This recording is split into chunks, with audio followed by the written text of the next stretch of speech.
We're on episode 12 of Fear Itself Echoes, the second to last episode of the entire series.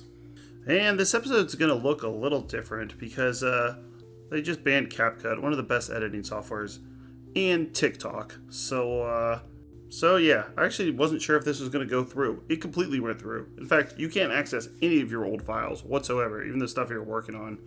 Stephen and Karen have moved into a new house, or I should say a new mansion. This place is gigantic. I guess they got a good deal on it.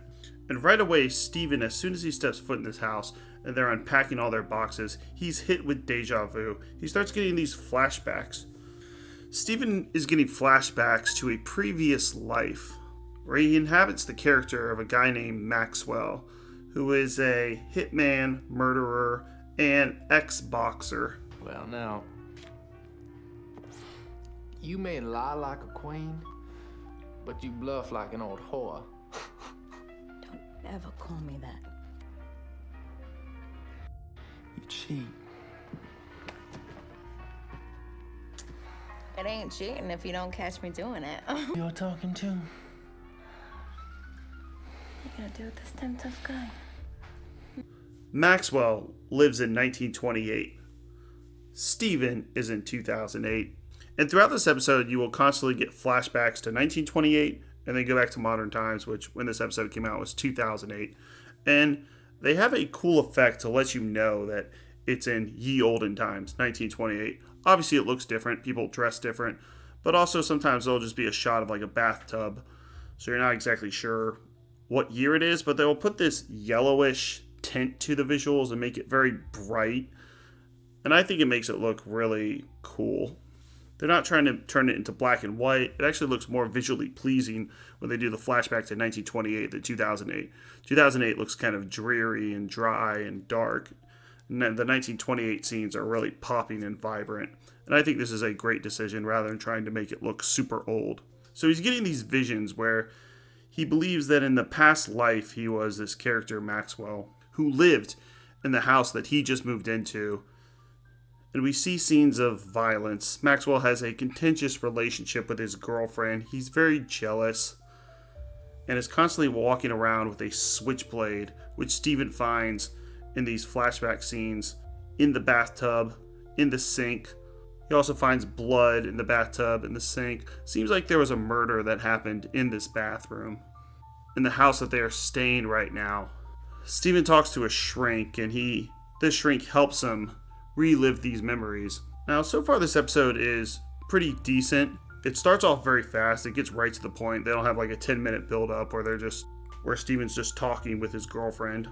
But I think there is a pretty big flaw. And the first time I watched this episode, it was a little confusing. It's only a couple characters, but I think they make a huge mistake. So I'll try to explain it. This guy, Steven, is in 2008. In a past life, in 1928, he was this character, Maxwell. Now, if you can't tell, these two people look different. The character Maxwell is played by Eric Balfour, and he looks nothing like Steven. However, Maxwell's girlfriend looks exactly like Steven's girlfriend, Karen. In fact, it's played by the exact same actress. Steven's girlfriend in 2008, Karen, plays the exact same character of Maxwell's girlfriend in 1928. They just put a blonde wig on her and she dresses more provocatively. It would have made a lot more sense for Steven to just be playing himself in 1928 rather than have this whole other character who looks nothing like him. If Karen is going to play herself in 1928, why wouldn't Steven just play the same character in 1928? It doesn't make any sense. And this really threw me off the first time I saw this episode because I was like, do the producers realize that they're using the same character for Karen, but for Steven they use a different character? Like, are they aware of this? Do they think they can put a blonde wig on this girl and I'm not going to notice? No, they 100% want you to notice, and I have no idea why they did this. And it's something that is just very noticeable throughout this episode. So in a past life, you think you were Maxwell? No, I think I am Maxwell, now. Okay.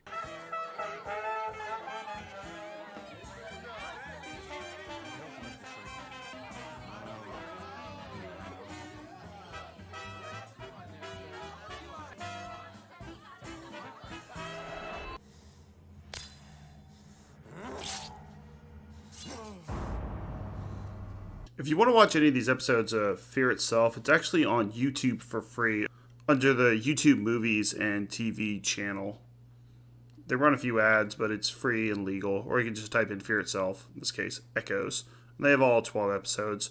They also have the director's cut, which adds another minute of footage. The deja vu kicks in even harder for Mr. Steven/Maxwell when he comes home and sees that his girlfriend, Karen, is throwing him a housewarming party with a bunch of people from the neighborhood that is similar to a scene that we just saw where Maxwell, in 1928, also went to a party and saw that his girlfriend was getting a little too comfortable with some of the other men. This is kind of a classic revenge story. While they say that Maxwell was an ex-boxer and imply that he was also a gangster/hitman, we don't really get to see much of that.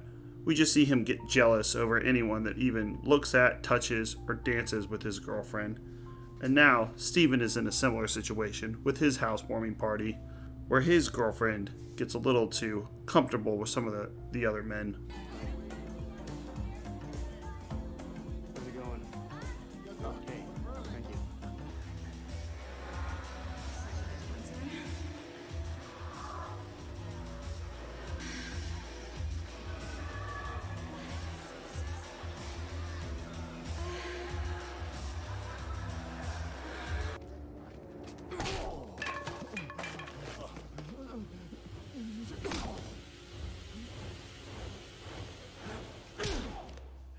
So we know a murder occurred in this house, and we're led to believe that the girl, Karen, in 2008, or Zelda in 1928, once again, played by the same actress, so same person, was killed by her boyfriend. So we think that's what's going to happen. That's actually not what happens. They do the opposite. This episode ends up doing what it's not trying to do, which is make you laugh. See, the actors in this episode are okay, but they're honestly given an impossible job. For some reason, they've decided, whenever they go back to the 1920s, to put on these weird accents where they talk a little bit like this. Hey, what's going on? And so Steven, in 2008, when he gets inhabited by the spirit of Maxwell, will just start randomly talking like that to show this is like the spirit of Maxwell possessing him, but it just comes off as goofy. Like, it doesn't sound like something from the 1920s. I don't know what this is supposed to sound like. It's right here in the I told you I never read it before. Hope I never read another book as long as I live. It's like a waste of my life on research. No idea who did it. Well, I guess he had it coming. This isn't something that I made up. This is real. Things that happened to me in the past are echoing in the present. And so he'll just randomly start doing this and kind of threatening his girlfriend, and it just makes you end up laughing because he just randomly starts changing his voice, and not in a very sinister manner either. It's not like he's possessed by a demon or anything. He's just supposed to be a gangster from the 1920s.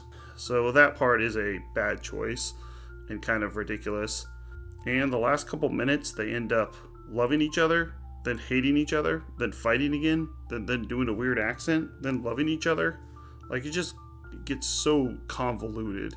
And like I said, actually made me start laughing at an episode that up until this point was actually pretty serious. You want to take a bath? Are you going to watch me?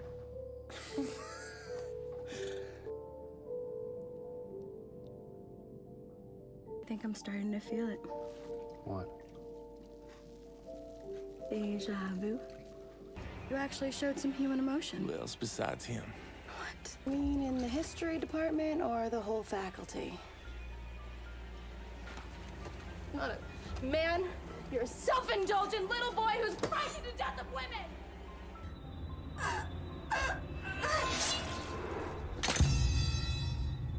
I guess we're both mean when we're drunk. I'm sorry. Clothes, Steven, my clothes. Ow, you're hurting me, please. You think you gonna stick that shit in my arm? Not this time. I'ma slice you open. Pull out your tongue. Go ahead.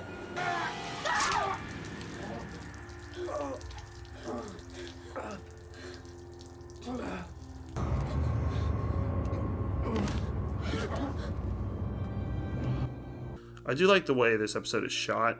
It's directed by Rupert Wainwright, who did the movie Stigmata and The Fog, both very visually interesting movies, and the underrated 1994 movie Blank Check, where a kid is given a blank check for $1 million. And apparently in 1994, $1 million could just buy you anything. You can buy a house, you can buy all the video games in the world. And doing everything he ever dreamed. You can help me find him. You understand? Not too shabby. It's comfortable. Hey, mister, you know where the refreshment stands are? No.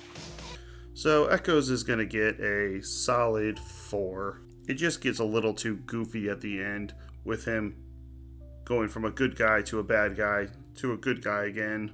I do like the twist that it's Steven/Maxwell that ends up getting killed rather than the girl. But other than that, this is one of the weaker entries. And we only have one episode left in Fear Itself. The Circle. Camille Guti played the character Karen in 2008, and then Maxwell's girlfriend in 1928, Zelda.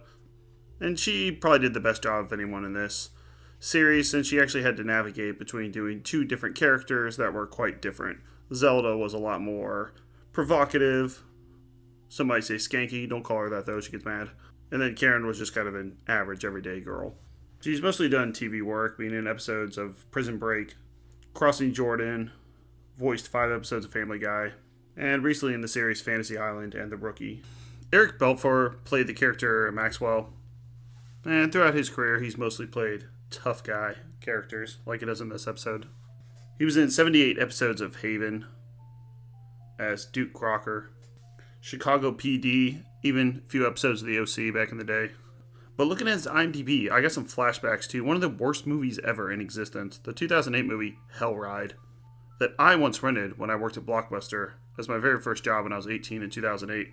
We would get free rentals, and I wanted a refund on Hell Ride. This is one of the worst movies in existence, and Eric Belfour was in it. We got so many complaints about it because it had Quentin Tarantino's name on it, but he really doesn't have anything to do with it. It's just that Quentin Tarantino presents that they would use to sell terrible movies. And this is what happens when the Weinstein Company gives a terribly untalented director, Larry Bishop, who wrote, directed, and starred, quote-unquote, in this movie, way too much money. He thinks he's Quentin Tarantino, and he's not even a discount version. I hate Larry Bishop. He sucks. And is basically a 65-year-old guy who wrote a movie where he gets to touch hot girls. That's it. That's all that happens in this movie. And write some of those cringy dialogue in existence. To get that Cherokee kissing out of your guts, once and for all.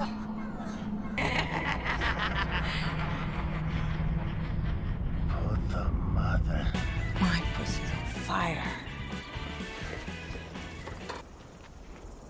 Glad to have the fire marshal arrive on the scene. Extinguish the fire, Mr. Fire Chief. How about we get that fire hose out? Fire drill. Fire plug me. First, the fire chief takes a ride into the desert. Then I put out the fire. What kind of fire department is this? Fire resistant. Fire retardant, if you ask me.